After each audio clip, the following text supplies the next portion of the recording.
Fatherhood, funk, and foolishness. It's the Dadless Soul Extra Time podcast. It's me, Jim. I'd be here normally, but it's not Dan. You're not Dan. Who are you? Who am I? Hi, I'm Kristian. I'm standing in for Dan at the moment as he's having a bit of time away with his boy in New York City, which is very exciting. Not jealous of that in any way, shape, or form. Not at all. Whereabouts are you in the world right now? You're not in NY. I know that much. No, I'm in Old Yorkshire, not in New Yorkshire. We're in Proper Yorkshire. So good that they named New York after it twice. Exactly. Yeah. And you're there in Windy Worthing at the moment. I'm here in Windy Worthing. Yes, it's raging outside right now. But yes, I'll just be standing in for Dan for one night only. I'm here to fill his rather large boots. So thank you for having me, and I hope I can do it justice. I'm sure you will as well, because you're a long-time Dadless Soulie, aren't you, Kristian? You've been around and about. You go to the events. You're all over this stuff. I do indeed. Do you know what? It'll be 5 years in a couple of weeks' time since I moved to Worthing. 16th of April, we moved down here from London, me and my family, my boys and my wife. And I was so lucky because within about a week and a half of moving here, I've got one mate who lives around the corner from here. Flevens, his name is. He's a musician, and he had a gig in Brighton. He said, "Come and see my band. We're going to play in Brighton." Great stuff. Me and my wife went to see him. And at the bar, I got chatting to a gentleman who happened to be there. We got bantering, and he said, "I live in Worthing." I said, "Oh, I've just moved to Worthing as well." And I said, "We should share a taxi on the way home." And it was Dan. Oh, nice. And we ended up having a really good natter, shared a taxi home, swapped numbers. And so, yeah, that was 5 years ago, almost to the day. And since then, I've been attending the Dadless Soul groups and getting up to mischief with the gang.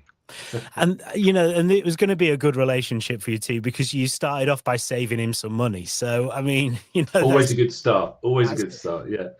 Oh, nice. I don't think I knew that origin story. That's exciting. Yeah, it's cool, isn't it? Yeah. Oh, lovely. And now you're sort of more involved, even more so than maybe you were at one point, because you have a new role to play at Dadless Soul events. I do indeed, yeah. So the sort of backstory of it is that I work for West Sussex Mind, the local branch of National Mind, the mental health charity down here in Worthing, West Sussex, and I work on the comms team. So part of my job is to post on social media when we're doing activities, events, and part of it is when new jobs come up from the HR department. And a couple of months ago, I was given a brief to post about a new role coming up with Dadless Soul. And the role is a mental health peer support worker working between West Sussex Mind and Dadless Soul. And I was reading the brief for it, and it said someone with some lived experience, someone who is a dad themselves, someone who is interested in going along to the events, working with other dads, supporting people with their mental health. And I was reading, I was thinking, that's me. That sounds a lot like me. Maybe I'll just won't post this on social media. Maybe I'll save it back to myself. I applied for the role, and I'm pleased to say I got it. I've started very recently. It's only been a couple of weeks since I started the role. So mental health peer support worker, working with West Sussex Mind in collaboration with Dadless Soul. It's a really exciting new role. It's a brand new role, and it's really about supporting dads, granddads, male carers in the West Sussex community with their mental health. It's important for me to say that I'm not a trained counsellor. I'm not a professional therapist. I've got my own lived experience. I'm a dad. I'm already a part of the Dadless Soul community, as you've said, and it's just about really being here to help signpost people to the right parts of the service that are good for them. And just to have a chat and a natter. I think there's still a bit of a stigma around mental health. I think it's changing, but I think within men there is still more of a stigma perhaps than with women. And I think just having a friendly face at the dads only meetups once a month in Worthing, and the dad and kids meetups once a month also in Worthing, it may be hopefully a bit easier for some of the guys to just come and speak to me, have a bit of a natter, and then I can signpost them a bit more clearly into the services, be there to support them on that journey. So that, in a nutshell, is what the role's about. Which is perfect, because that's what we want our events to be. We want them to be that place where people can come along and find the help that they need, or find a direction to go and get that help. But maybe previously there wasn't one sort of point of contact. So you're going to be that point of contact now. So very much kind of, go to Kristian, have a word, and you can help them out. Absolutely. I'm really happy to do that. And, I can be contacted through the WhatsApp group, or Tuesday is my kind of work day in this role. So that's the day that I'll have my work phone on. But obviously, come and say hi at the dads only and the kids meetups once a month. And I'm really excited to be starting the role, and I think it's much needed. And there are some really great services, not only within West Sussex Mind, but there's the Pathfinder Alliance, which is a group of mental health organisations throughout West Sussex who, I can steer people into through this role. And people may well have seen you because, full disclosure, right? Because Dan's away and I'm going to go away as well. We've decided to record this on, it's last Thursday now. So very confusing. It's Thursday, the 28th of March. This goes out as a live stream on Tuesday, the 2nd of April. And then that sounds about right. Yeah, it will come out as a podcast on the Friday. So you will have been at the Worthing Playdate, which is happening for us in 2 days' time, but it's happening for everyone else in the past, and they might have been there and seen you already. We're living in the future right now.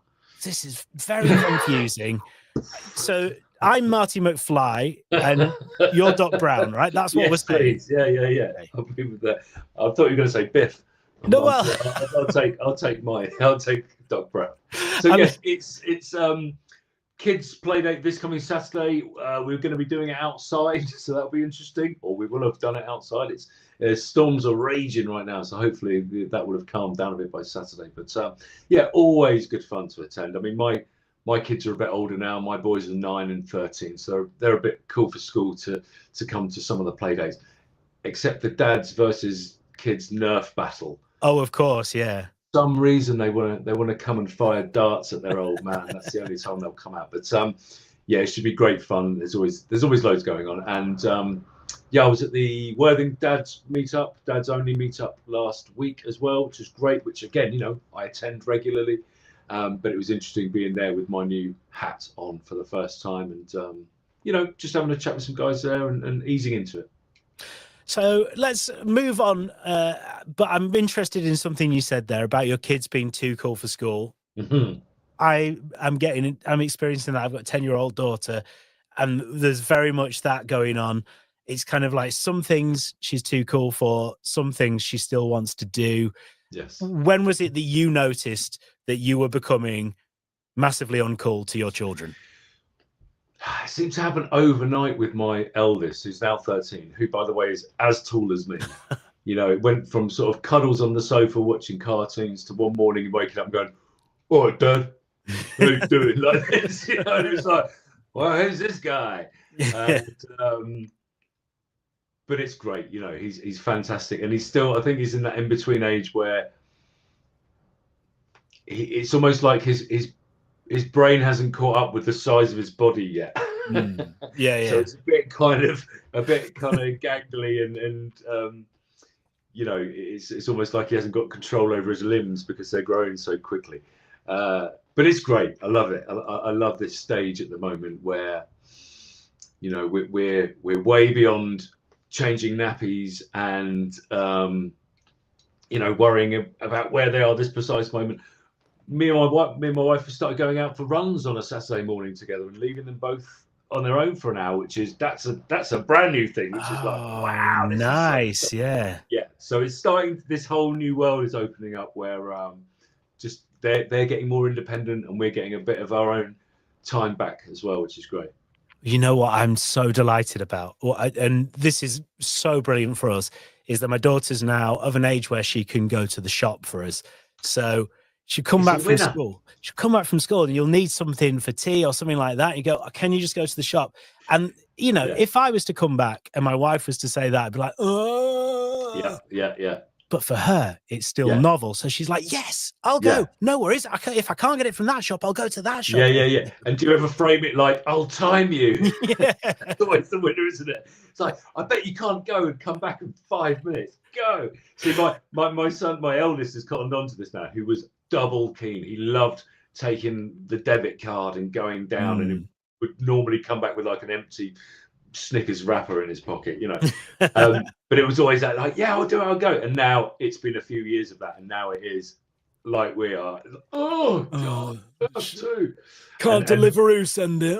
Exactly. And Amos, our youngest one, who's 9, is not quite there yet, but I suspect that we're going to have a little golden moment where he'll be double keen to run down the shops for us.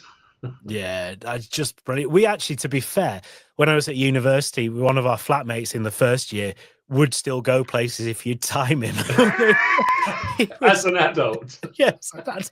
And I think he was about 20 as well. I think he'd taken a year out, then he'd redone his first year, and he was in halls with us. I would just go, it was the late 90s, so you couldn't get like a Uber Eats or whatever. Yeah. We got like, there was a late night garage about 20 minutes away. It was like, could do with the Twix. But you can't do it in 18. Yeah, how fast can you do it? And he would. It was absolutely golden. Yeah, that's genius. We need that childlike joie de vivre back into everyday activities, don't we? I tell you what, what I quite like is, for me, the step count is always. That's my kind of version of that now. Yeah. I will be doing this on Saturday. This will be last Saturday for everyone who's watching now. My wife runs a vintage fair in local town to us in Ilkley, and my job is on the day to go out with a big sign on a stick, walk around town, and just direct people to the venue, because even people who've lived there for years and years don't know where the venue is. Because do you do the fancy flipping around and all of this? Oh well, I wish I could, but no, it's mainly just holding this thing, like this big old stick.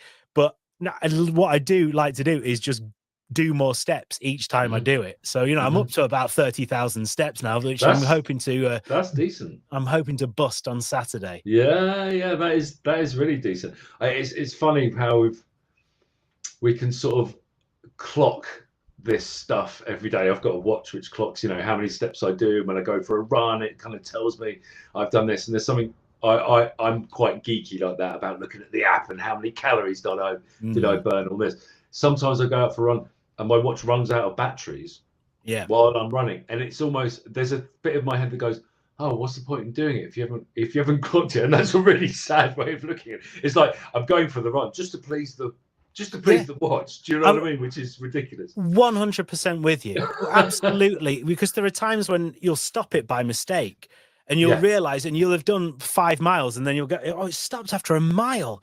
And it's so frustrating, especially because I've kind of set myself targets for the amount I'm running each week. Yes. And then I'm just like, am I going to have to go for an extra run? Exactly. Even though you've done it already. Yeah. Well, I had a funny one with Tyler, our friend Tyler Slade from the Dad LaSalle community, who a lot of people will know.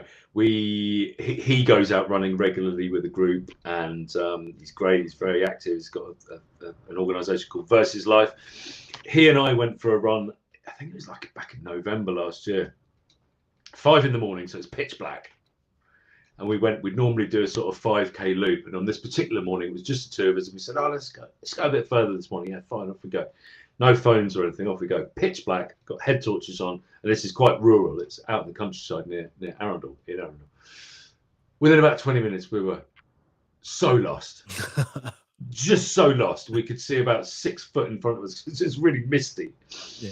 And we ended up, I think we were out for about 2.25 hours in the end.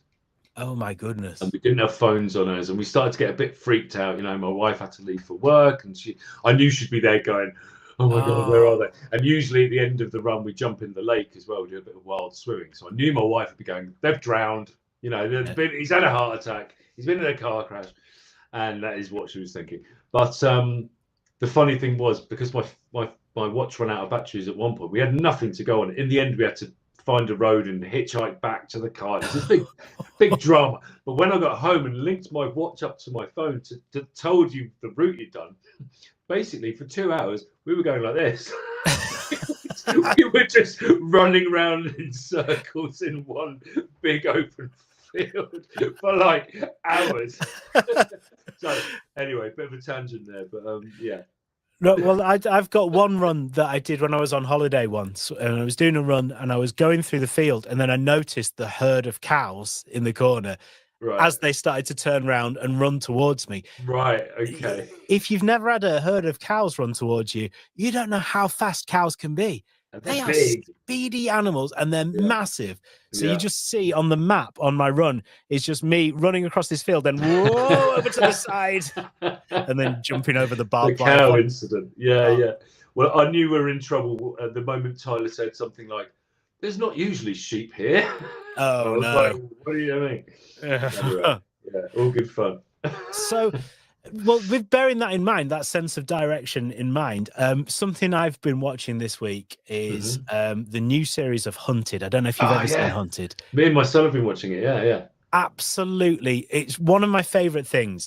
If you don't know what it is, it's basically they drop kind of 5 or 6 couples off at a point, and they have to be fugitives on the run from the hunters who are using the tools of the state, so CCTV, AMPR, and facial recognition and things like that. And they have to go 21 days without being captured and then get to an extraction point and go. And it is so much fun. It's just one of the most fun things on TV. It's absolutely, it's the thing that you watch every time. And for days afterwards, you're thinking, what would I do if I was on Hunted? Yeah. Well, we've got a friend who's in this series. No way. Who's that? As one of the helpers. She's not a contestant, but she helps it's the older women. You know, there's a couple who are really good fun. They're from down your way, aren't they? Yeah, exactly. So they are friends with a friend of ours, Michelle, and she was one of their, people to contact if they were in the area, and they called her up and she ended up giving them a lift and having the whole camera crew and all of that. So we're sort of waiting for her episode to come up. It's going to be soon, I think. But I am so jealous. It's cool, isn't it? Yeah. If I can't be one of the hunted people or a hunter, I doubt I'll be a hunter anytime soon. But I want to be someone who helps a huntee, a fugitive. Yeah. It's good TV, isn't it? It's quite absolutely cracking, nail-biting stuff. And we just love. There's a few phrases that especially the hunters use, which we now have as kind of. Me and my eldest who watch it, we're the ones who are most into it. It's like eyes on. Yeah. One of the key things they say.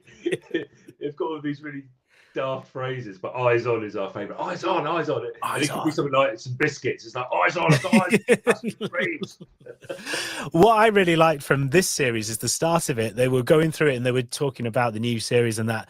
And at the end, the voiceover just goes, and this time they've got motorbikes. And it just like the most over dramatic thing. Yeah. And then they used the motorbikes in the first episode, and spoiler alert, they didn't get anywhere. Yeah. But there you go. So my idea was, I was thinking about it in the middle of the night. I woke up the other night and I couldn't get back to sleep because I was too busy thinking about what I would do if I was on Hunted, which is ridiculous. Right. But my parents, my parents have got a little hut, a little holiday hut thing in Norfolk. So I'm thinking that is where I'd store all my camping equipment, bit of spare cash and stuff.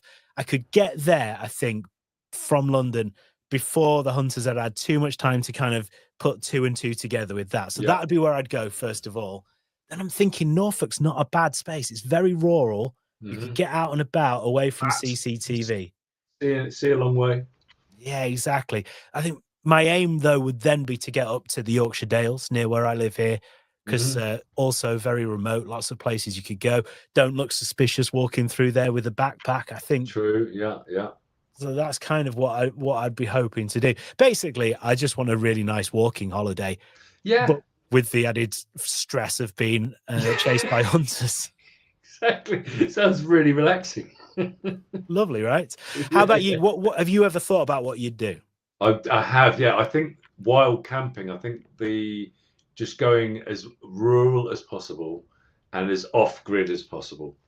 I've always had a fantasy about doing the whole Bear Grylls Ray Mears thing anyway, and Mm. making a base and living off squirrel meat and puddles and all of that. But yeah, I think that's the way to go, isn't it? Just stay away from people, stay away from towns, CCTV, all of that, and just get out in nature.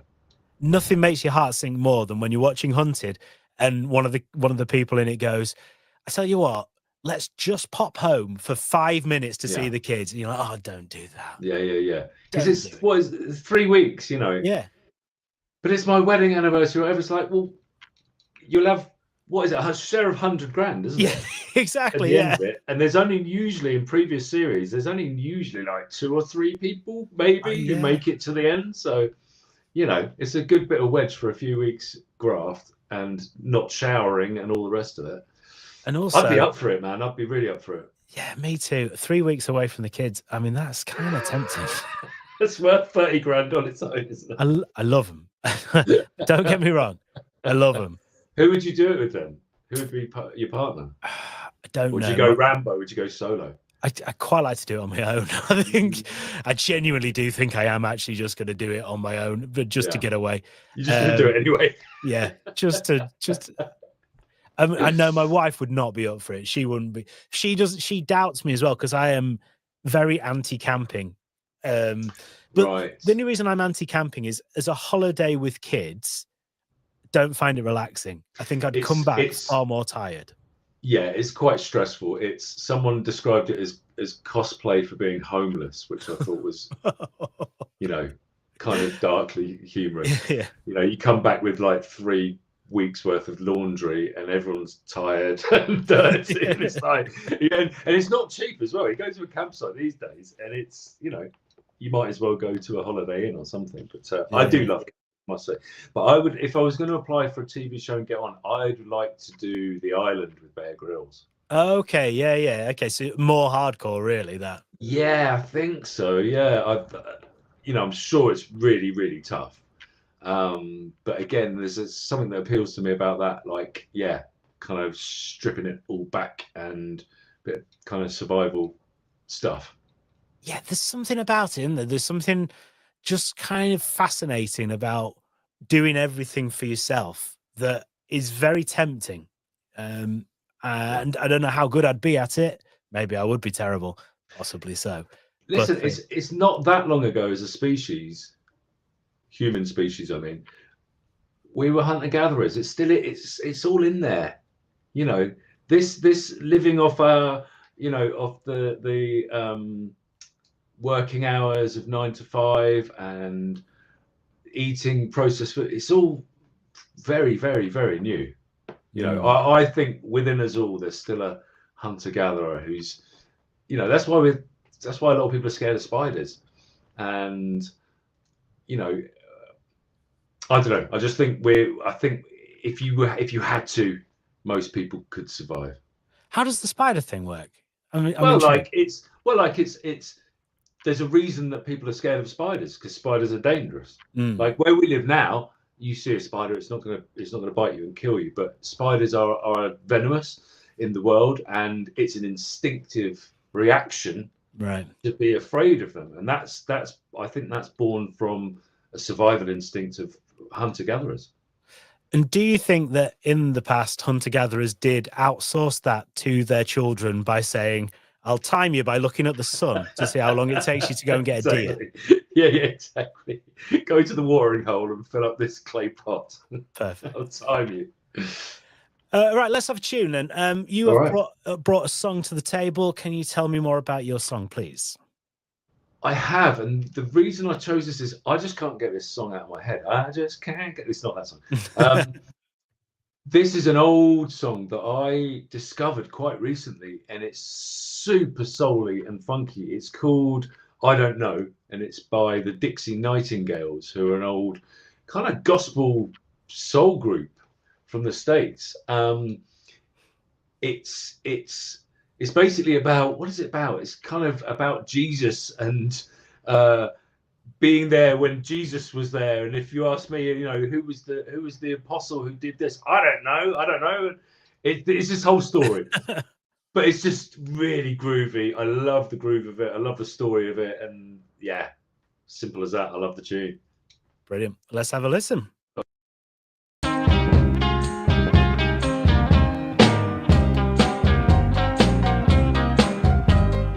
Who opened the fountain in Jesus' side? I don't know, I don't know, I don't know, I don't know. Somebody tell me. I don't know, I've been searching. I don't know, I've been searching and searching I don't know, for a long, long, long time. I don't know, I don't know, I don't know, Oh, somebody help me. I don't know, I don't know, No, no, no, no, no, I don't know. don't know, Somebody tell me. I don't know, What was the name of this Roman soldier I don't know, that speared my Savior in the side? I don't know, If you are unable to help me with that one, I don't know, if you please help me with the next one. I don't know, Can you tell me? Can you tell me I don't who know, was the woman met him down by the well? I don't know, I don't know, I don't know, I don't know, Oh, somebody said I don't know, she was from Samaria. I don't know, Came down to the well to get some water that day. I don't know. I don't know the woman's name. I don't know.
Hey, that was good, wasn't it? It's great, isn't it? What a tune. I defy anyone to not at least tap their feet along to that. It just grooves, doesn't it? So that's the Dixie Nightingales. I don't know. Dixie Nightingales, I don't know. Yeah, on Stax Records. Yeah, Love it. Absolutely cool, love it. isn't it? Yeah. I've talked about this on the podcast before, but me and my wife went to a Northern Soul all dayer in Nice. Clitheroe in Lancashire a few weeks ago, and it was Cool. just the most life affirming experience. We were the youngest there by about 20 years at least, Right. and it was 3 till 8 in the afternoon by all dayer. That's what it meant. Yeah. And it was so much fun. The people that, like, this gentleman who must have been in his mid-70s still doing the high kicks in his sharp suit, and oh my Love it. God. Did they put talcum powder on the floor? That's what They they used to didn't do, actually. apparently, for the dancing, so it's a bit more slippery. Yeah, that's what they used to do, isn't it? No, they didn't do that. No, but there was just there was like one woman who was on the dance floor literally the full 5 hours. She was Amazing. a machine. She really was. Oh, that sounds difficult. And I love the idea of being done by 8 o'clock. You know, when people say, that phrase, go hard or go home, Yeah. people are underestimating how much I enjoy being at home, especially after 8 p.m. It's like, Yeah. all right, I'll see you later then. Oh, I'm all for 8 that. or 9 o'clock is all right by me. That's perfect. You've had a lovely day. You've had a lovely time, and then you get to go home. I mean, we got to go for a dirty burger and then went to the hotel we were staying in, and it was lovely. I had an early night. It was gorgeous. Perfect. Yeah. Perfect. So nice. There's a great indie night as well near where I live. And there definitely is so targeted to people pretty much exactly my age. It's, it's mainly 90s indie. Right. And it's finishes at 11 because everyone's got kids that have to get up with the next day. And it's just ideal. What was your favorite Britpop band then? Pulp. Back in the day. Pulp were my favorite Britpop band. Absolutely loved them very much. Still do, in fact. Yeah, absolutely. How about you? What was? It was Blur. Of course, yeah. Blur all the way. Yeah.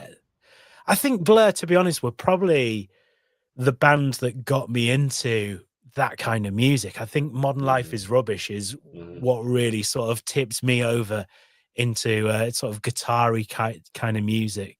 And then from then on, it was just an exploration of all this exciting stuff that was going on at that time. It was amazing. Yeah, they're fantastic. I was super lucky enough to meet and perform with Damon Albarn once as well.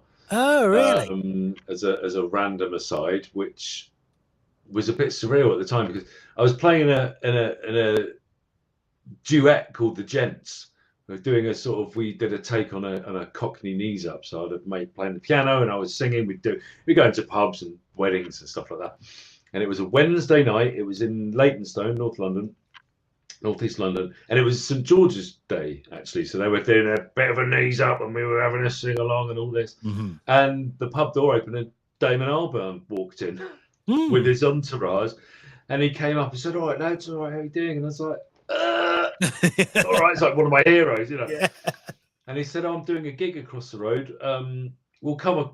He said, "We'll come over when we're finished, and we'll do a sing along." And it was like, all right, didn't think he would come back. No, of course not. Yeah, it's a nice thing to say, but and he did. He turned up an hour and a bit, 2 hours later, and we did a Cockney knees up version of Park Life. Oh wow! With Damon Albarn, and I just handed my phone to a random stranger. Was like, film this. Yeah.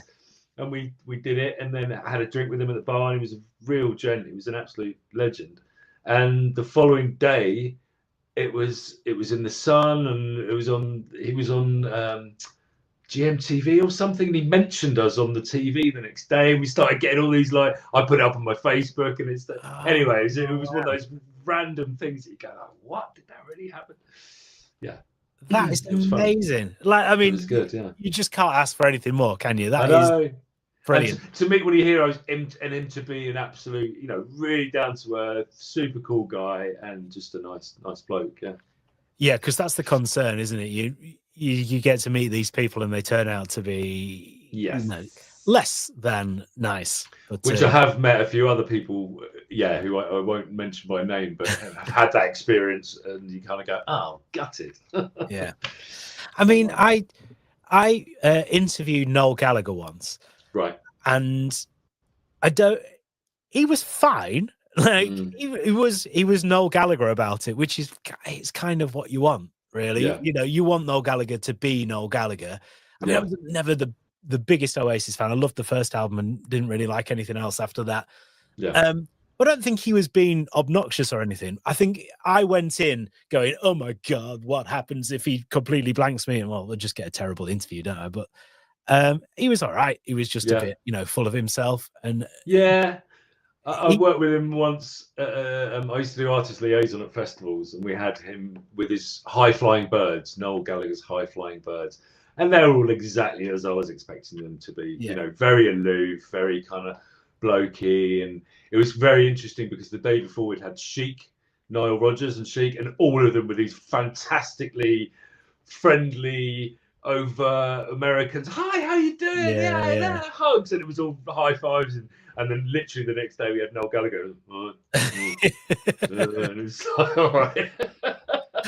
I do appreciate that. I don't mind that. Like one of my favorite artists is Richard Hawley, and I think he's just an absolute genius and legend. And we had one of his songs as the first dance at our wedding, and I met him a few years later. We were at a roller derby night at a blues cafe in Harrogate in Yorkshire. Like you do. And it had got very, very drunk, and there were like roller derby players spinning around on roller skates, flying all over the place. Right. And Richard Hawley walked in, and I was like, has that just happened? As he walked in, took one look and went, and turned around and went out. So I kind of went out, and I was just like, oh, I just want to say, I think you're great. And we had, your song was our first dance at our wedding. And he looked at me and just went, in full on kind of shrug, Alan Partridge shrug kind of That's thing. a shame. What does it take to go like, oh, thanks, man. Yeah. Do you want a photo? Or do you know what I mean? Like, I know, it was doesn't such a take shame. much, does it? Yeah. In a way, it was like peak grumpy Yorkshireman. Okay, I get that. But yeah, it was a Right. bit like, oh, you could have just acknowledged it a little bit. I mean, I guess with a bit of empathy, putting ourselves in someone's shoes who's out and about in the world. Yeah. I guess if you've had years of people coming up to you, and I sort of get it, but also it's it goes with the territory, doesn't it? But then being, backstage at a gig or at a place where you're like you're performing essentially, you should be available to people, I think. Yeah, you should. I mean, I do totally get it. I really do. And I understand. And we all have bad days. And there are days where, I've been at work and I've not wanted to talk to anyone, and people have insisted on talking to me. But but still, it's just that one moment into it. And that's, when you get like, you see these things on the internet and people go, oh, well, so-and-so is such a grumpy bloke. And it's like, well, he might have been that day. Yeah, exactly. Might not be in general. But no one is happy 100% of the time. No. I mean, no one. Except, no one is. Except Hey Dougie. Just Hey Dougie, that's it. Well, okay. We'll give Hey Dougie he can get a special badge for that. Yes. He's got his happy badge. And it's perfect. Right, so it's that point of the show. We find out what we're celebrating and what we're struggling with. Kristian, what are you celebrating? I have to celebrate my family because they're awesome. Today it's Thursday evening, so my wife is a primary school teacher. So as of this afternoon, she is on Easter break, as are the kids as well. They're all brilliant. They're working so hard in all of their different endeavours, and I'm just so proud to be a part of this family. It's. I think it's very easy to go through life just kind of getting on and doing our thing, but I'm just really aware of the way the kids are developing and how hard my wife is working, and we're a really good unit, and it's great. And in fact, next week my wife and I have got a couple of days away together, which I'm very much looking forward to. Oh, that's nice, isn't it, when you can get a bit of time away? Oh, are you doing anything exciting? We're going to a spa hotel. We're going to go for a nice country walk, have a bit of lunch, get in a sauna, steam room, and all of that, and just hang out together. We're busy people, as a lot of people are, and there's a bit of ships in the night sometimes within the week that we don't get as much time together as we'd like. But it's going to be ace. Just in fact, the day that this goes out on Tuesday, I will be there in a nice hotel. You'll be at this very point. You'll have 2 cucumbers over your eyes. Exactly, white fluffy robe, little white slippers, the full bit. I like to judge a hotel by whether it has a robe or not, and I often don't go to places expensive enough to have a robe, but when I do, I appreciate it. It's one of my favorites. If I could spend the whole time there just in a hotel robe, I would do. Just at the bar at 2 a.m. Yeah, nothing but a robe. Absolutely, yeah. No, that's perfect. So what about you, Jim? What are you celebrating? Celebrating that finally, this is the end of a long-running saga on this podcast, is that I finally booked tickets to go and see my best mate in Abu Dhabi. And we talked about it because we were talking about dad guilt, or parent guilt or whatever, and about how it's difficult to do something for yourself sometimes. It's so difficult to feel like you can do something for yourself or feel like you could take time out for yourself when, it is a team effort, as you say. Yeah. And so even though my mate's going through a fairly tough time at the moment, and I've not seen him for a long time, and I've got the money, I had the money. That's the thing, it's not like, I'm spending money I don't have. I had the money there. It still felt like a big step to go, right, I'm going to go away for 5 days or whatever. And so I was prevaricating about it for a while. Yeah. Then I decided on it, and then there was like a couple of things that kind of came out of left field that delayed it. So Dan has been trying to keep me accountable on this podcast to just actually press that button and buy those tickets.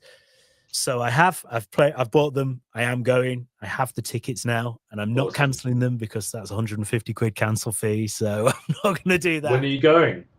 In the middle of April, so not long. Oh wow, okay, that's soon, yeah. Well, that's the thing, because also there was a time limit, because he's basically said, if you don't, if you come after the end of April, we're not going to be able to do anything. It's going to be too hot outside. Yeah. Have you been to that part of the world before at all? I've been to Dubai once.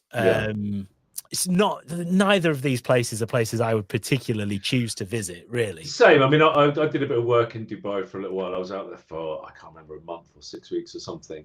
And yeah, it is what it is. Some people love it. It wasn't my thing, but the heat, man, is insane. It was something else. I mean, I went in October and I was working as well. It was, to be fair, one of the best blags I've ever had. Right. I got a call a week before going, would you like to come to Dubai, all expenses paid for a week, and do a little bit of work? And this is the fee, and I can pay you this fee in advance. It's like, did you say, as long as they have white robes in the hotel? Yeah, I'll be there. To be honest, that hotel was a white robe hotel. I bet it was. They have 6-star hotels over there, don't they? Oh, it was pretty. The job was basically filming and presenting, or just presenting and then editing videos about roller coasters and theme parks. Awesome. Yeah, problem is I'm not very good at roller coasters. I have a bit of a motion sickness thing. So I went on the Hunger Games roller coaster and then had to go for a 2-hour lie down after I'd stopped being sick. But well, it's like Ronan Keating says, isn't it? It is. Yeah. You just got to ride it. The great philosopher of our time. Yes. Ronan Keating. Yeah, but it is really intensely hot. And, even in October it was. So whenabouts were you then? Oh, I can't even remember. It was summertime. It was hot. It was a long time ago. It's before I was married. So 2008, something like that.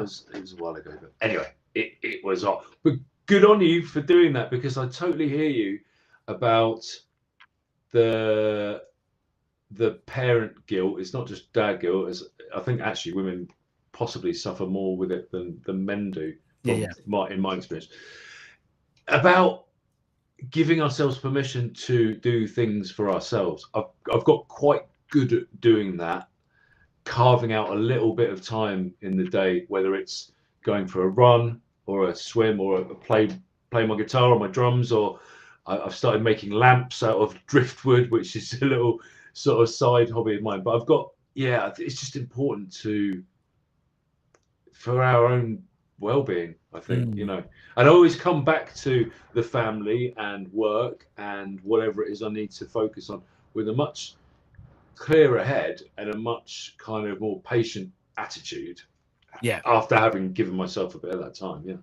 Yeah, that's the thing, because there is, as you say, is mums and dads, there's a temptation. You just dedicate everything to being there with the kids at every single opportunity, but that it's not actually healthy, really, to lose yourself in that and to lose the things you want to do. So absolutely. And I think also for the kids, I think I think we're probably about the same age, you and I remember as children kind of a lot being left to our own devices, and this is pre iPads, of course, and all of that. And I think there's a tendency these days, very generally, of sort of being there with the kids and like, what are you doing? And are you okay? And do you need, this kind of input, which I'm guilty of as much as anyone. But I think it's okay to just leave kids to it. And if they're bored, they're bored, And if they watch TV for a bit, that's fine. Yeah, absolutely. And they, and they can entertain themselves. They will find a way. You know, Yeah. you'll eventually find a way. If you're bored enough, you will find something to keep yourself busy. Mind you, Absolutely. thinking about that, I'm just thinking about when I was about 10. I remember we did used to just go off for pretty much all day. Yeah. Be home at dinner time. See you later, Mum. with no way of communicating with our parents. We're just going down to the old quarry to light matches and play with petrol. See you later. I remember once we were crawling along the embankment to the side of the A1, and my parents don't know this. I'm hoping that they don't listen. But I distinctly remember doing that, and then we tramped through a load of farmers' fields, and we did find some kind of construction tools, and then just walk back. Yeah. And I do distinctly remember when we were on the side of the A1, one of my friends at the time going, "Now try not to be seen, because taxi drivers have radios and they can radio the police," which is that dates it as well. Yeah. You know, to the late 80s or Yeah. whatever it was. Yeah. So yeah, hopefully the kids won't do that, but No, something. but a bit of, climbing a tree or just a kick about in the park, all of that stuff. It's all good stuff, isn't it? Yeah, definitely. Mhm. So what are you struggling with at the moment? So you messaged me earlier today, or yesterday, to say have a think about things you're celebrating and things you're struggling. And I thought, what am I struggling with? And I had a think, and then I started writing a list, and it got longer and longer. So I've got two things that I've kind of narrowed it down to. One is sugar. Right. I've got a sweet tooth, and I eat a lot of sugar, and it's annoying because it does nothing for me. It's such an instant hit, and then it's gone. And I try to stay fit and healthy. In all other areas of my life, as I say, I go running and stay active and all the rest of it. But then I'll sit down of an evening and eat like 6 custard creams, or it's Easter weekend coming up, and already there's like chocolate piling up, and I'm a real sucker for like sweets, for like sour jelly sweets, and it's so ridiculous because it does nothing for you.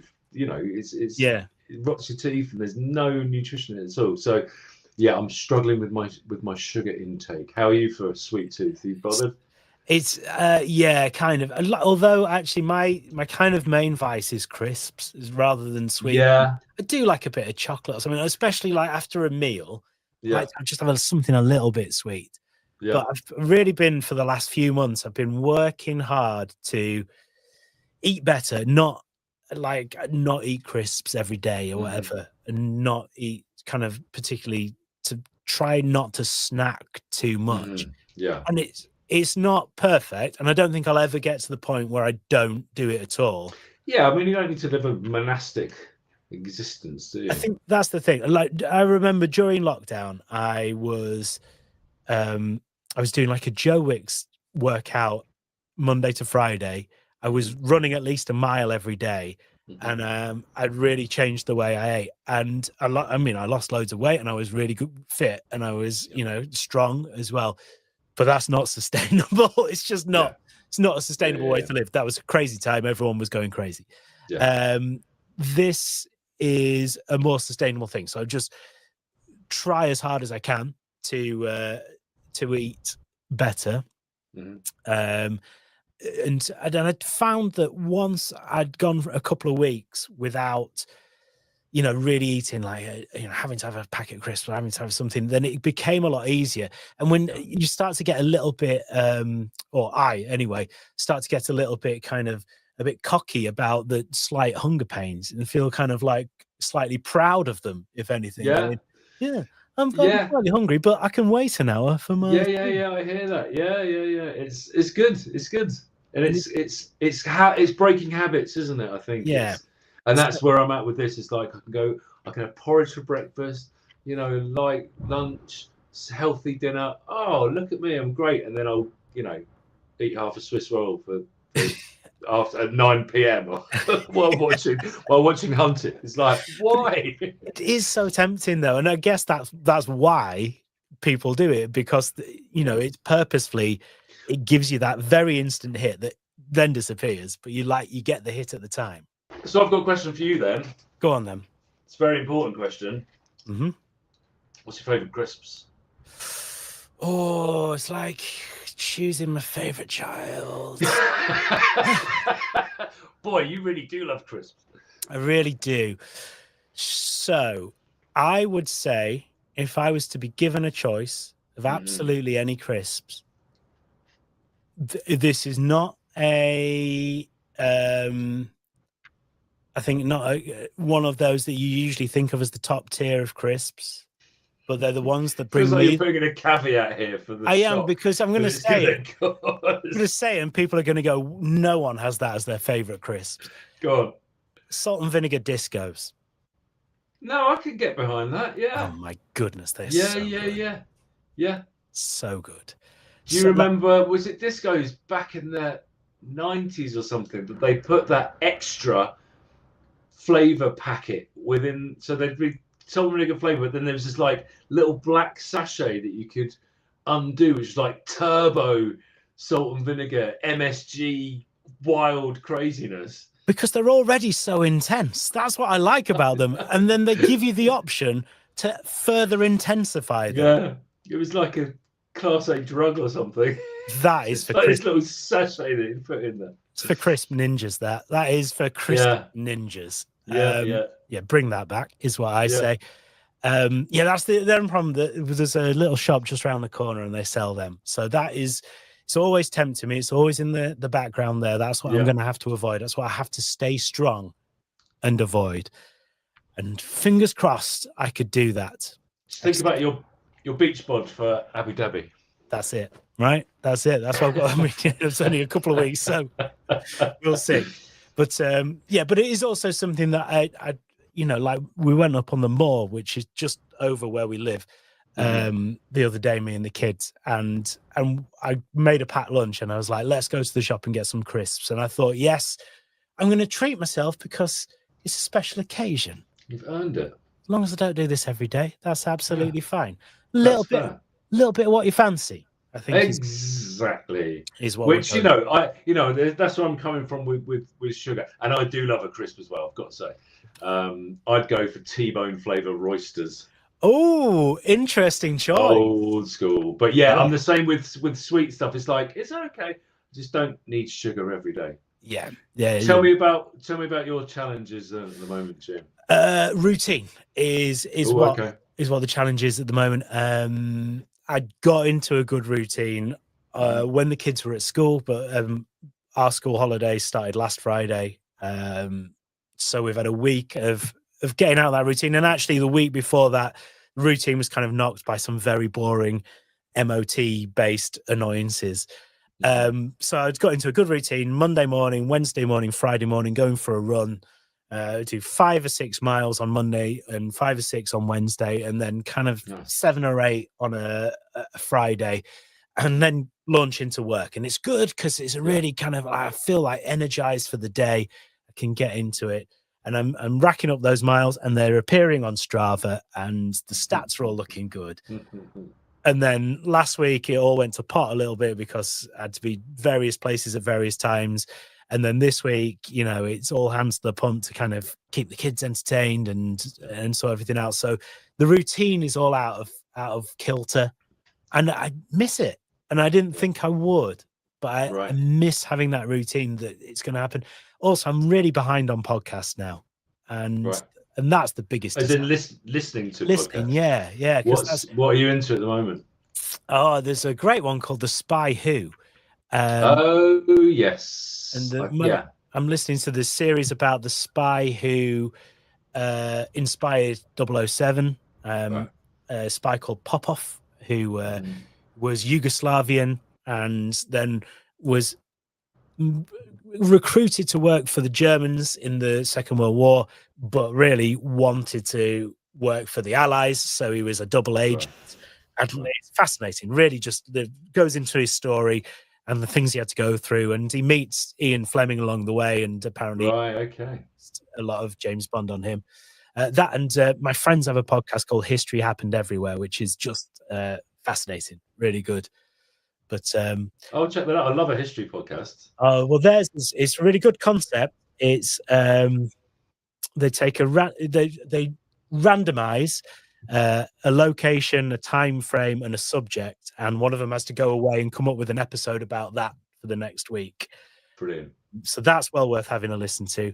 I'll And check it out. and obviously Dadless Soul Extra Time, right? Am I right? Naturally. So that's that. So it is almost time to finish this podcast. Kristian, thank you very much for coming on. Thank you so much for having me, and for Dan for asking me to step in. There is one thing I must mention. It'd be remiss of me to not mention it, especially being that we both mentioned our love of running. Okay. And that is on the 7th of April, which is a Sunday. There is an event happening in Brighton 10K, and myself and another Dadless Soul, Stu, will be running on behalf of Dadless Soul to raise funds for Dadless Soul. So I just wanted to say, big up to Stu for doing it, and I'm looking forward to it. If anyone is willing and able to chuck a couple of shekels into the pot, it's to raise money for the excellent work that Dadless Soul does, which is very close to my heart, and I know Stu's as well. So yes, Sunday the 7th of April. It is it's on the Dadless Soul Facebook page. I believe it's a GoFundMe or one of these just giving pages. Stick the link in the description here and Awesome of the podcast, of the stream, and I'll stick it on Dadless Soul socials as well over the next week or so, because yes, that would be absolutely superb. And you're all raring to go for it? Yeah, I mean, I've run pretty regularly. 10K's doable. It's a nice flat course there on the seafront. I think the weather's looking a bit iffy, but it's just a great event. I've done the Brighton 10K before. I've done Brighton Marathon before as well, and it's always nice to do an event where you've got people out and about and cheering on. So yeah, looking forward to it. Perfect.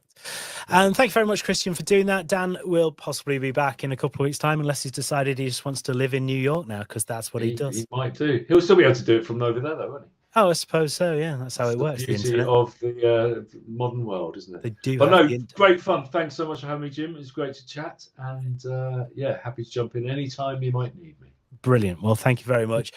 Play out with Macklemore's Downtown. I wanted something big and silly and huge, and I love that song. I particularly I've seen Macklemore a couple of times, and that he takes the vocalist who does the chorus, he takes on tour just to do this song, which is the cushiest gig that there has ever been in the world. So this is that, and until next time, this is Dadless Soul Extra Time.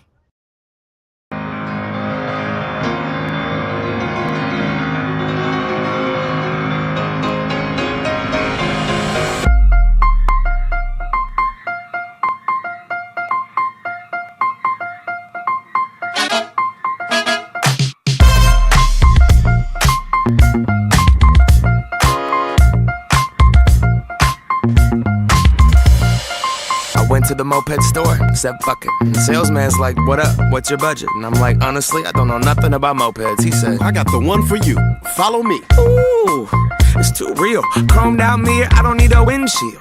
Banana seat, a canopy on 2 wheels. 800 cash, that's a hell of a deal. I'm headed downtown, cruising through the alley, tiptoeing in the street like ballet. Pulled up, moped to the valet. White walls on the wheels like mayonnaise. Dope, my crew is ill, and all we need is 2 good wheels. Got gas in the tank, cash in the bank, and a bad little mama with her ass in my face. I'ma lick that, stick that, break her off, kick that, snuck her in backstage. You don't need a wristband. Dope. Killing the game, about to catch a body. Past the heartbeat, Dookie on the Ducati. Timberland, Khaled, Scott Storch, Birdman. Goddamn man, everybody got Bugattis. But I'ma keep it hella 1987. Head into the dealership and drop a stack in Kappa Kawasaki. I'm stunning on everybody. Hella raw pasta wasabi. I'm so low that my scrotum's almost dragging up on the concrete. My seat is leather. I ride 'em line, it's pleather. But girl, we can still ride together. You don't need a Uber, you don't need a cab. Fuck a bus pass, you got a moped, man. She got 1988 Mariah Carey hair. Very rare, mom jeans on her derriere. Throwing up the west side as we tear in the air. Stop by Pipe Place, throwing fish to a player. Downtown, downtown, downtown, downtown, downtown. She has her arms around God will keep us safe.